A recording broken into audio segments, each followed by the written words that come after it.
어제 부동산 완화 정책이 또 발표됐는데요. 이번에는 저번과는 다르게 조정 대상 지역 해제뿐만이 아니라 중요한 내용이 많이 나왔습니다. 그 내용들을 크게 보자면 두 가지 방향으로 완화해주겠다는 거예요. 하나는 주택 공급 기반 위축 방지.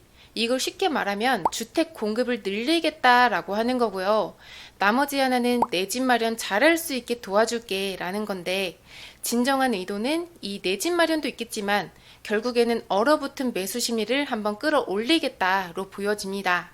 그래서 오늘 영상에서는 정부가 앞으로 어떻게 공급을 늘릴 것인지, 그리고 매수 심리를 어떻게 끌어올린다는 건지 한번 빠르게 훑어보겠습니다. 주택 공급을 하려면 집을 지어야 하는데요. 집을 짓기 위해서 필수적으로 필요한 것은 PF 대출입니다. 그런데 최근에 네고랜드 트리거로 인해서 PF 대출 시장이 굉장한 어려움을 겪고 있잖아요.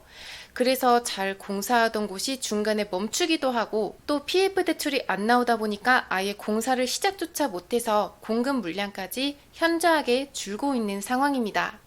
그래서 그에 대한 해결책으로 정부가 나서서 뒷수습에 나선 겁니다. 시공사들이 대출 때문에 부도나지 않도록 지원을 해준다든지, 또 금액도 확대를 해주는 거죠. 주택 공급을 하기 위해서는 두 가지 방법이 있어요. 하나는 집을 짓거나 구축을 부순 다음에 재건축 재개발을 하는 것이고, 두 번째는 임대사업자를 통한 공급입니다. 그 중에 이 재건축을 할 때 가장 먼저 마주치는 암초는 바로 안전진단인데요. 지금까지 안전진단 안에 속해 있는 구조 안정성이라고 하는 비중이 가장 높다 보니까 여기에서 이미 탈락해버린 재건축 단지들이 수두룩 빽빽합니다. 그런데 이번에 이 구조 안정성 비율을 하향해주면서 더욱더 쉽게 재건축 심사를 통과할 수 있도록 풀어주는 거예요. 주택 임대사업자의 혜택도 부활합니다. 예전에 과거에 있던 주임사라고 하면 취득세, 종부세, 양도세 등등 거의 모든 세금에서 세제 혜택을 볼 수 있었는데요. 현재는 주임사를 내도 혜택이 거의 없는 거나 마찬가지죠. 그래서 지금은 특이한 케이스가 아니라면 굳이 주임사를 등록하지는 않습니다. 그런데 앞으로는요, 혜택이 빵빵했던 과거의 주임사로 다시 부활할 예정인데요. 이에 대한 자세한 내용은 12월에 다음 달에 발표될 계획입니다. 그래서 이 부분에 대해서 원희룡 국토부 장관이 반년 전쯤 했던 이야기가 있어요. 빌라와 오피스텔 다세대 주택의 주택임대 사업자가 부활할 것이라고 예고를 했었는데요. 과연 12월에 발표해서 아파트도 추가로 여기에서 포함이 될지 이 부분은 한번 지켜봐야겠습니다. 이번 정책의 두 가지 방향 중에서 마지막 내용이죠. 앞으로는 집 사기가 편해집니다. 규제 지역은 서울과 서울 접한 일부 지역을 제외한 전 지역이 전부 다 해제돼요. 이 내용은 11월 14일 자정부터 효력이 발생됩니다.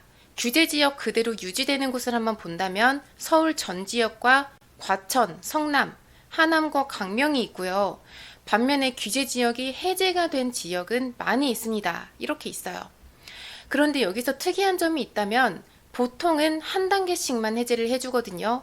특이 과열지구는 조정 대상 지역으로, 또 조정은 비조정으로 이런 식으로 순서가 있는데, 이번에는 너무나도 쿨하게 투기 과열에서 조정을 건너뛰고 비조정까지 단숨에 풀어줬습니다. 이런 곳이 어디가 지금 있냐면 수원의 광교, 화성의 동탄, 안산의 단원구, 이곳들은 투기 과열지구였다가 이제는 비조정이 되는 지역이고요. 이곳에 속한 전매 제한이 있었던 오피스텔들 이제 거래하실 수 있습니다. 그리고 또한 아파트도 실거주 의무가 없어집니다. 단 이 경우에는 성장 관리 권역이나 분양가 상한제가 아니어야 됩니다. 그리고 LTV 규제 완화가 원래 내년에 시행되기로 했었는데요. 좀 더 앞당겨서 12월 1일부터 적용이 됩니다. 현재는 규제 지역 안에서도 주택의 가격별로 대출 금액이 다르거든요. 그런데 앞으로는 일률적으로 50%의 대출이 가능합니다. 그리고 더불어서 15억을 초과하는 아파트도 대출이 나옵니다. 만약에 20억의 아파트를 매수를 한다면 10억이라는 절반만 내 돈이 필요한 거예요. 그래서 이 15억 대출 유무에 따라서 다른 입지에 비슷한 가격을 가진 아파트들의 가격 차이가 나게 될 것입니다. 한번 기존의 15억 대출 제한을 적용받은 13억과 16억 주택을 예로 들어볼게요. 13억은 대출이 가능하니까 수요도 당연히 늘고요. 15억 목전까지 가격이 계속 상승했어요. 반면에 16억은 가격 차이도 크게 안 나는데 대출이 안 나오고 올 현금이 필요하다 보니까 저평가를 받아서 가격 상승이 덜했죠. 그런데 이제는 둘 다 똑같이 대출이 나오게 된 상황에서 가격이 많이 오른 이 주택보다 저평가를 받고 있었던 16억 주택의 상승 여력이 더 힘을 싣게 될 것입니다. 청약 통장이 필요 없는 무순위 청약을 하기 위해서는 해당 지역에 거주를 하는 무주택자여야 했는데요.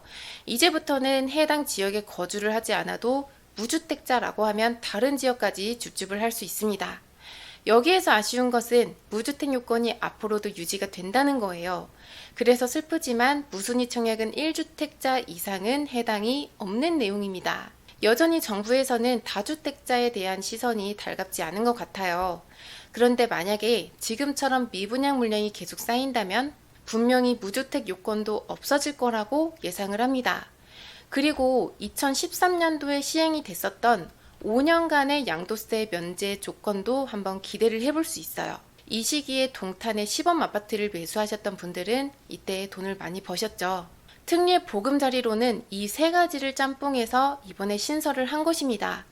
지금은 금리 상승기여서 변동금리를 받은 분들은 많은 부담을 느끼고 계신데요. 그래서 기존에는 안심전환 대출을 통해서 고정금리로 전환할 수 있도록 했습니다.